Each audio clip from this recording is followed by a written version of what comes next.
और अब बढ़ते हैं आगे, बात उस खबर की जिसका इंतजार देश के लाखों स्टूडेंट्स को था जो 12th के एग्जाम में इस साल बैठने वाले थे, लेकिन अब उनका मूल्यांकन कैसे होगा इसे लेकर फॉर्मूला हो गया है तय।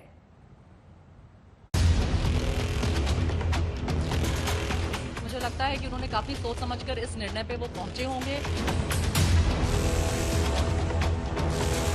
सीबीएसई पे पूरा भरोसा है, जो वो करेगी हमारे लिए अच्छा ही होगा। परिस्थितियाँ सही हों और अगर सरकार और हमारे सारे परीक्षा लेना चाहें तो हम बिल्कुल उसके लिए तैयार रहेंगे। 11th में हम इतना नहीं करते क्योंकि हमें 11th में पता ही नहीं था कि ऐसा कोई पैंडेमिक होने वाला है।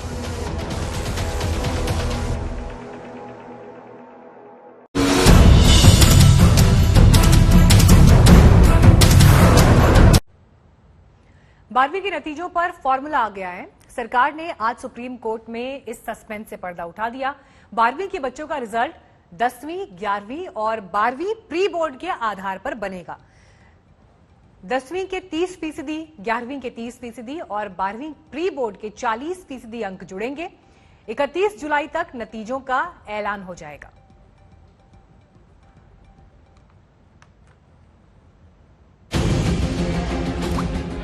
बारहवीं के रिजल्ट का क्या होगा? बिना परीक्षा कैसे नंबर आएंगे? 12वीं के छात्रों की ये उलझन आज खत्म हो गई। सीबीएसई ने 12वीं के नंबर का फॉर्मूला बता दिया। आज सुप्रीम कोर्ट में सरकार ने 12वीं के नतीजे का हलफनामा दाखिल किया। इसके मुताबिक 12वीं के नतीजे में 10वीं, 11वीं और 12वीं प्री बोर्ड और प्रैक्टिकल के नतीजों को मिलाकर रिजल्ट बनेंगे। 10वीं के 30%, 11वीं के 30% और 12वीं के प्री बोर्ड और प्रैक्टिकल को मिलाकर 40% नंबर जुटेंगे। जो एक्चुअली सिनेरियो था हमारा उसके अकॉर्डिंग मेरे हिसाब से बेस्ट ऑप्शन यही था, क्योंकि एग्जाम्स कंडक्ट करना बिल्कुल भी पॉसिबल नहीं था। एंड क्योंकि 10th क्लास को बेस्ट ऑफ 3 का परसेंटेज दे रहे हैं, सो ये एक बहुत ही अच्छी चीज़ थी। एज ए टीचर या एज ए एजुकेटर या इन फील्ड और एज ए पेरेंट भी तीनों तरह से it is I am not very happy. मेरे को बिल्कुल इस डिसीजन से खुशी नहीं है, क्योंकि 10th के टाइम पे बच्चों का जो भी ओपिनियन होता है या जो सीरियसनेस होती है टुवर्ड्स स्टडीज, वो उतनी ज्यादा नहीं होती है। सीबीएसई ने 12वीं के नतीजे के 13 सदस्यों वाली कमेटी बनाई थी। कमेटी ने 30-30 और 40% वाले फॉर्मूले पर मुहर लगाते हुए साफ किया कि नंबर जोड़ने के लिए 10वीं के 5 में सबसे ज्यादा नंबर वाले 3 विषय जोड़े जाएंगे। 11वीं के सभी 5 विषयों के नंबर शामिल होंगे। वहीं 12वीं के प्री बोर्ड के सभी विषय और प्रैक्टिकल के नंबर शामिल होंगे। इनमें चिंता दरअसल इस बात की है कि 10वीं में आपने जो विषय पढ़े हैं उसका टेम्परामेंट अलग है। 11वीं में बहुत सारे बच्चे उतनी मेहनत नहीं करते जितना वो आधे सेमेस्टर के बाद ध्यान देने लगते हैं प्रतियोगी परीक्षाओं के लिए, 12वीं के बोर्ड के लिए। तो उनकी चिंता ये है कि अगर 60% का इवैल्यूएशन अगर 2 कक्षाओं का होगा और सिर्फ 40% 12वीं को दिया जाएगा, तो ऐसा ना हो कि जितने नंबर वो या जिस तरह का ग्रेड वो उम्मीद कर रहे हैं 12वीं में, उससे कम ना आ जाए और फिर उसका असर प्रतियोगी परीक्षाओं पर ना पड़े। और जाहिर है ये चिंता वाजिब है। देखना होगा कि सरकार और सीबीएसई की ओर से क्या इन चिंताओं को दुरुस्त करने के लिए भी कोई कदम उठाए जाएंगे। सीबीएसई ने 12वीं के नतीजे जारी करने के लिए बाकायदा कैलेंडर जारी किया है। 23 जून तक स्कूल रिजल्ट कमेटी तैयार कर देंगे। 15 जुलाई तक स्कूल मार्कशीट बोर्ड के लिंक पर अपलोड करेंगे और 31 जुलाई तक सीबीएसई 12वीं के नतीजे का ऐलान करेगा। 30% 10th के बेस पे सर हमें दे रहे हैं। अब हम सर 10th में जिस बच्चे का नंबर कम होगा तो सर उस बच्चे का भी तो हमें सोचना पड़ेगा, क्योंकि सर हम प्री बोर्ड को इतने सीरियसली नहीं लेते। प्री बोर्ड को सर हम हल्के में लेते, तो हमें उस तरह से हमने तैयारी नहीं किया होता है सर। और 10th में जिस बच्चे के नंबर कम आए होंगे सर, उसके लिए भी तो अभी प्रॉब्लम होगा, कॉलेज में एडमिशन भी नहीं मिलेगा। Sir I am not satisfied, क्योंकि 10th में हमने इतना अच्छा स्कोर, जो बच्चे इतना अच्छा स्कोर नहीं कर पाया वो उन्होंने सोचा था कि वो 12th में अच्छा स्कोर कर सकते हैं। अगर अब सरकार ये कह रही है कि 30% उसमें 11 से 30% और प्री बोर्ड में, क्योंकि कोरोना की वजह से कोई बच्चे 12th में प्री बोर्ड में इतना अच्छा परफॉर्मेंस नहीं कर पाए, तो वो क्या कर सकते, वही है। आईसीएसई बोर्ड ने भी 12वीं के नतीजे का फॉर्मूला जारी कर दिया। ये पिछले साल वाला ही फॉर्मूला है। इसके मुताबिक 10वीं, 11वीं और 12वीं के प्रोजेक्ट और प्रैक्टिकल के नंबर जुड़कर रिजल्ट तैयार होगा। आशुतोष मिश्रा, अनिशा माथुर के साथ संजय शर्मा, दिल्ली आज तक। तो सरकार ने जब सुप्रीम कोर्ट में यह हलफनामा दिया इस फॉर्मूले को लेकर, तो उस खबरें इस तरह की निकल कर आ रही हैं कि इसमें दो मुख्य बिंदु हैं। एक तो ये कि 12वीं की परीक्षाएं जो बच्चे इस बार देने वाले थे, पूरे साल ऑनलाइन पढ़ाई होने की वजह से उतने अच्छे तरह से जो पढ़ाई है वो नहीं हो पाई। इसी वजह से 40% का वेटेज रखा गया है और 10th और 11th को इसलिए शामिल किया गया है क्योंकि ये सब कुछ इनके एग्जाम लॉकडाउन से पहले हो चुके हैं और वो जो मूल्यांकन था वो जो सीबीएसई का तरीका है एग्जाम कंडक्ट कराने का, उस पर सबसे सटीक बैठता है। इसलिए 30-30% का वेटेज इन दो जगह पर रखा गया। लेकिन मिक्स्ड रिएक्शंस स्टूडेंट्स की तरफ से मिल रहे हैं। मिली जुली इन प्रतिक्रियाओं पर हमारे संवाददाता आशुतोष ने स्टूडेंट्स से बात की, सुनिए क्या कह रहे हैं।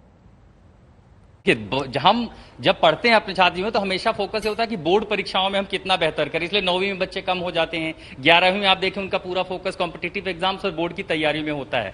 तो क्या अगर सीबीएसई ऐसा कोई पैटर्न लेकर के आए कि 11वीं और 10वीं का जो वेटेज है उसको औसतन कम करके 12वीं के जो नंबर है प्री बोर्ड या दूसरे असेसमेंट पर बढ़ाया जाए, वो ज्यादा कारगर होंगे? हाँ जी हाँ, मेरे अनुसार 10वीं और 11वीं की वेटेज को कम करके वो अगर अमेंडमेंट करके 12वीं की वेटेज को अगर बढ़ाते हैं तो हमारे लिए थोड़ा सा, क्योंकि एवरेज उसकी ज़्यादा हो जाएगी और इवेंचुअली लास्ट में जो परसेंटेज बन के आएगी वो ज़्यादा बनेगी। और क्योंकि 11th में बच्चे जनरली कम ही स्कोर करते हैं। 10वीं में भी बच्चे मेहनत तो करते हैं बोर्ड परीक्षाओं के लिए और ऐसा नहीं है कि 11वीं में पढ़ाई पूरी तरह छोड़ देते हैं। तो ये जो फॉर्मूला है, इस फॉर्मूले में कितनी कटौती करके कहां एडजस्ट किया जाना चाहिए जिससे आपको लगता है कि आपका इवैल्यूएशन सही दिशा में हो? ऐसे परसेंटेज बताना थोड़ा मेरे लिए मुश्किल रहेगा, पर हाँ 11वीं को कम से कम प्रायोरिटी देनी चाहिए क्योंकि हम 10वीं में भी बोर्ड एग्जाम के लिए प्रिपेयर करते हैं, अपना हम बेस्ट देते हैं। हम 12वीं में भी बोर्ड एग्जाम के लिए प्रिपेयर करके अपना बेस्ट देते हैं, पर 11वीं में हम इतना फोकस नहीं करते। तो 11वीं को सबसे कम परसेंटेज मेरे अकॉर्डिंग देनी चाहिए। फोकस होता है कि बोर्ड परीक्षाओं में हम कितना बेहतर करें, इसलिए 9वीं में बच्चे कम हो जाते हैं। 11वीं में आप देखें उनका पूरा फोकस कॉम्पिटिटिव एग्जाम्स और बोर्ड की तैयारी में होता है। तो क्या अगर सीबीएसई ऐसा कोई पैटर्न लेकर के आए कि 11वीं और 10वीं का जो वेटेज है उसको औसतन कम करके 12वीं के जो नंबर है प्री बोर्ड या दूसरे असेसमेंट पर बढ़ाया जाए, वो ज्यादा कारगर होंगे?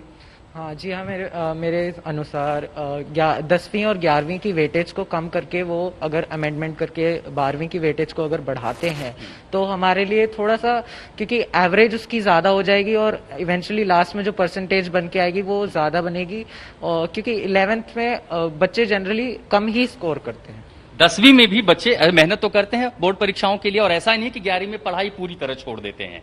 तो ये जो फॉर्मूला है, इस फॉर्मूले में कितनी कटौती करके कहां एडजस्ट किया जाना चाहिए जिससे आपको लगता है कि आपका इवैल्यूएशन सही दिशा में हो? ऐसे परसेंटेज बताना थोड़ा मेरे लिए मुश्किल रहेगा, पर हाँ 11वीं को कम से कम प्रायोरिटी देनी चाहिए क्योंकि हम 10वीं में भी बोर्ड एग्जाम के लिए प्रिपेयर करते हैं, अपना हम बेस्ट देते हैं। हम 12वीं में भी बोर्ड एग्जाम के लिए प्रिपेयर करके अपना बेस्ट देते हैं, पर 11वीं में हम इतना फोकस नहीं करते। तो 11वीं को सबसे कम परसेंटेज मेरे अकॉर्डिंग देनी चाहिए। ये वही सवाल आखिर जो सीबीएसई का फॉर्मूला है कि 10वीं के सबसे बेहतरीन 3 सब्जेक्ट जुड़े जा रहे हैं, 11वीं के 5 सब्जेक्ट जुड़े जा रहे हैं और प्री बोर्ड इसी कोविड के टाइम, ये जो सवाल है कि प्री बोर्ड तो हुए थे तब कोविड था, इस आधार पर जो असेसमेंट होगा वो बच्चों के लिए कितना तर्कसंगत और न्यायपूर्ण होगा?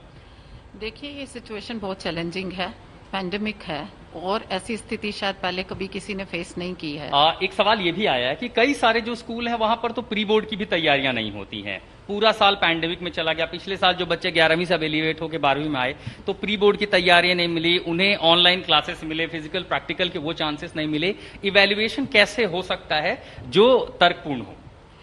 देखिए, मैं बार बार बोल रही हूँ, पैंडेमिक की सिचुएशन है और हमारी बहुत डाइवर्सिटी को हम डील करते हैं। CBSE is the largest and the biggest board of the country, catering to lakhs and lakhs of students in different geographic locations. तो बहुत चैलेंजिंग है, लेकिन सबसे वेलकम मूव ये है कि सीबीएसई ने सभी बच्चों को ऑप्शन दिया है। If they are not satisfied with their calculations based on this formula, they can always write their examination